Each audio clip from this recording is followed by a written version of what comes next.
Bonjour mes chers amis, j'espère que vous allez bien mes frères et sœurs. Aujourd'hui j'ai un message, je ne sais pas pourquoi, on m'a dit de faire une vidéo et puis je n'avais fait une ce matin pour demain, mais là on m'a dit d'en faire une. Donc j'exécute et là on nous parle en fait, devant nous avons le psaume 27, chez le Seigneur je me sens en sécurité. Pourquoi? Parce que ici, on a eu des cartes au départ qui sont tombées.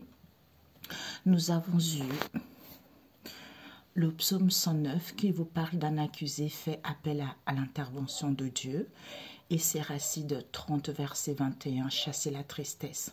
Le Seigneur vous dit, en fait, je pense que c'est le Saint-Esprit qui veut transmettre des messages à certains d'entre vous. Vous voyez, j'ai la gorge rouillée. Peut-être qu'on a du mal à dire des choses ou on n'a pas dit des choses telles qu'elles étaient. Hein. Donc, on te dit que quelle que soit la situation que tu vis en ce moment, hein, tu es persécuté, tu as des difficultés, tu n'arrives pas à trouver l'issue, tu n'arrives pas à retrouver la paix, tu n'arrives pas à retrouver l'harmonie. Peut-être qu'on t'a quitté, peut-être que tu es dans une situation conflictuelle, difficile, où tu as perdu un membre de ta famille, tu vois. Ou peut-être même que tu es malade. Et le Seigneur te dit, malgré tout ceci, hein, sens-toi en sécurité. Repose-toi en lui, tu vois. Donc, tu n'as rien à craindre. Malgré, peut-être pour certains, vous êtes persécuté dans un domaine en particulier. Il te dit, ne t'inquiète pas, mon enfant. Repose-toi sur moi, hein, aie confiance en moi. Continue d'avoir la foi. Continue de prier. Ne lâche rien. Parce que fais appel à l'intervention de Dieu, hein, qui va venir te sortir de cette situation ou qui va venir justement à t'aider à te libérer ou à chasser la tristesse que tu vis en ce moment, tu vois. Pourquoi? Parce que pour te permettre d'être dans Éphésiens 3, verset 14, qui nous parle de l'amour du Christ. Donc l'amour du Christ, c'est... Le Christ est là en chacun d'entre nous, tu vois. Essaye justement de demander à Dieu le Père Tout-Puissant, dans le nom du Seigneur Jésus, pour t'aider justement à chasser cette mélancolie, cette tristesse, cet état de mal-être que tu vis en ce moment pour retrouver l'amour en Christ, tu vois. Pourquoi? Peut-être que tu es persécuté encore, remets tout ceci dans la main de Dieu, tu vois, parce que c'est lui qui va prendre une décision, c'est lui qui va imposer sa sentence, parce que ce n'est pas un être humain qui va faire quoi que ce soit vis-à-vis de cette histoire, c'est lui plutôt qui va toucher le cœur d'un être humain, d'une personne ou d'un gouvernement ou des responsables vis-à-vis de ce que tu vis pour que les choses puissent reprendre pas reprendre, non, les choses aillent à la normale, tu vois, pour que tu puisses t'apaiser, pour que tu puisses retrouver l'harmonie, la paix. S'il y a des réconciliations à mettre en place, c'est possible. Peut-être que tu cherches un travail, peut-être que tu attends des papiers, quel que soit ce que tu vis en ce moment, demande à Dieu le Père Tout-Puissant, son intervention pour que tu puisses retrouver la joie. Parce que quand tu es dans l'amour du Christ, tu es dans ce partage, dans ce donner, il faut... En fait, cette tristesse, c'est le psychologique, tu vois, c'est le mental qui prend le dessus parce que tu as été trop dessus, tu vois. Tu as été trop dessus, tu as fait confiance, on t'a blasphémé, tu as été peut-être trompé, je ne sais pas ce que tu vis en ce moment de difficile ou de conflictuel, tu vois. Mais tout est possible. Tout est possible en étant dans l'amour du Christ, avec Éphésiens 3, verset 14. Je vais te le lire. Je sens le besoin de te le lire, ça, tu vois.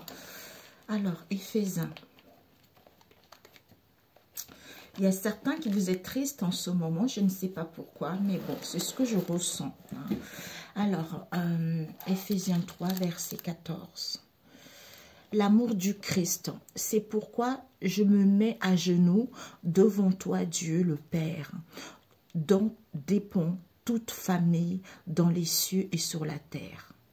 Je lui demande que, selon la richesse de sa gloire, il vous donne d'être fortifiés avec puissance par son esprit dans votre être intérieur, et que le Christ habite dans vos cœurs par la foi je demande que vous soyez enracinés et solidement établis dans l'amour et que, avec tous les membres du peuple de Dieu, vous soyez capables de comprendre combien l'amour du Christ est large et long, haut et profond.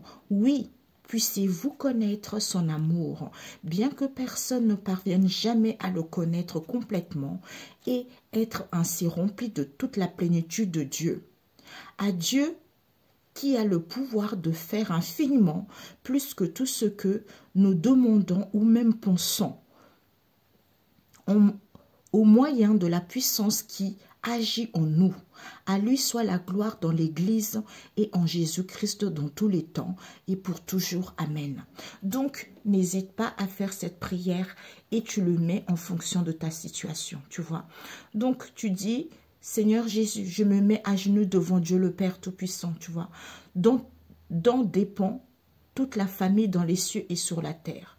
Je te demande que selon ta richesse, ta gloire, et que tu me donnes d'être, fortifie-moi, tu vois, fortifie-moi avec ta puissance, par ton esprit, dans mon être intérieur, pour pouvoir chasser cette tristesse, cette mélancolie que tu vis, tu vois. Donc, n'hésite pas à faire justement, à lire Éphésiens 3, verset 14, pour être dans l'amour du Christ, et puis laisser le passé derrière, parce que le passé n'a plus rien à faire avec la nouvelle personne que tu es. Donc, quand tu es dans l'ombre et quand tu réfléchis trop, quand tu ne pardonnes pas, quand tu n'es pas dans l'amour, ce n'est pas bon. Tu vois, le Christ a du mal à vivre dans un corps. Il faut que le corps il soit sain, l'esprit soit sain et apaisé et en harmonie, tu vois. Donc, n'hésite pas à le faire, ok? Ben, écoute, je t'embrasse très fort, prends soin de toi et on se dit à très bientôt. Bon courage, au revoir.